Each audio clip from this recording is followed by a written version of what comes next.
हाँ तो बच्चों, ये रही आपकी एग्जांपल नंबर 6.12, जिसमें वो कहता है कि a pair of dice are rolled, यानी कि डाइस लूडो के दाने जोड़ा जोड़ा उसको रोल किया गया, यानी कि दो लूडो के दाने हैं। तो इसमें हमारे पास सैंपल स्पेस क्या होगा, 36। आपको पता है 36 पेयर बनते हैं, ये मैं पहले भी बता चुका हूँ प्रीवियस एग्जाम्पल के अंदर। यानी कि आप इतना तो जानते हो बच्चों, एक लूडो के दाने में 6 दाने होते हैं टोटल। तो अगर दो लूडो के दाने होंगे तो हम क्या करेंगे, 6 की पावर को उसका स्केयर कर देंगे, तो ये आ जाएगा 36, यानी कि 36 पेयर बन सकते हैं। या तो काना काना आ सकते हैं, या काना 2 आ सकता है, काना 3 आ सकता है, काना 4 आ सकता है। इस तरह से मतलब उसके पेयर बनते हैं, यानी कि पॉसिबल जो हो सकता है। तो लिहाजा एन ऑफ एस, इसमें सैंपल स्पेस हमारे पास बराबर हो गया किसके, 36 के। अब बच्चों आगे वो कहता है, अब यहाँ पे हमें ये यूनियन का कंसेप्ट देने वाला है, ठीक है। सिंपल तो हम इसकी प्रोबेबिलिटी वैसे भी निकाल सकते हैं, लेकिन यहाँ पे हम यूनियन का कंसेप्ट हासिल करेंगे। जब आइदर का लफ्ज इस्तेमाल हो जाए ना, फिर यूनियन के केस होता है। यहाँ पे आइदर था, ठीक है। वो कहता है find probability that the sum of the uppermost dot, uppermost dot यानी कि जो जाहिर हो रहे हैं ऊपर की तरफ, उनका जो सम है वो यहाँ तो 6 हो या 9 हो। पहले हम 6 वाले के लिए करते हैं बच्चों। आपने लिखना है let A be an event, यानी कि ए एक ऐसा इवेंट है that the sum of the uppermost dot is either 6, ठीक है, यानी कि उसका सम जो हो वो 6 हो।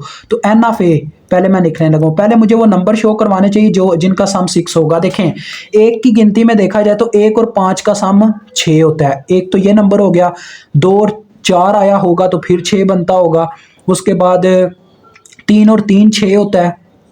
उसके बाद 4 और 2 6 होता है। उसके बाद 5 और 1 6 होता है। इसके अलावा और कोई नंबर नहीं है ऐसा जो लूडो को दाने में मुझे 6 दे, ठीक है। तो ये बनते हैं टोटल कितने बने, 5।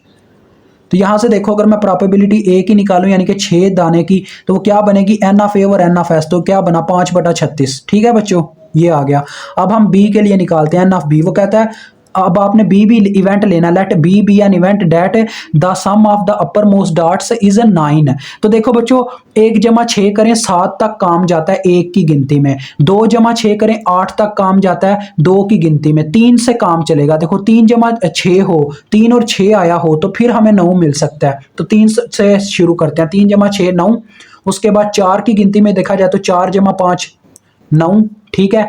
इसी तरह से 5 + 4 9, और 6 और 3 9 बना सकते हैं। ये 4 नंबर है जो हमें 9 दे सकते हैं। तो लिहाजा ये कितने हैं, 4। तो लिहाजा पी ऑफ बी क्या आ गया बच्चों, एन ऑफ बी और एन ऑफ एस, यानी कि 4/36।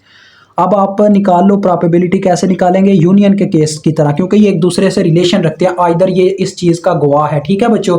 तो यहाँ पे यूनियन अप्लाई होगा, P into A union B. इसका फार्मूला होता है दोनों प्रोबेबिलिटीज जमा हो जाती हैं, ठीक है। जो पहले आपने स्टडी किया था वो बच्चों अप्लाई हो रहा था क्या, हमारे पास थ्योरम, ये जो आपको नजर आ रही है ऊपर इक्वेशन, वो थ्योरम था, ना कि ए यूनियन बी का फार्मूला था।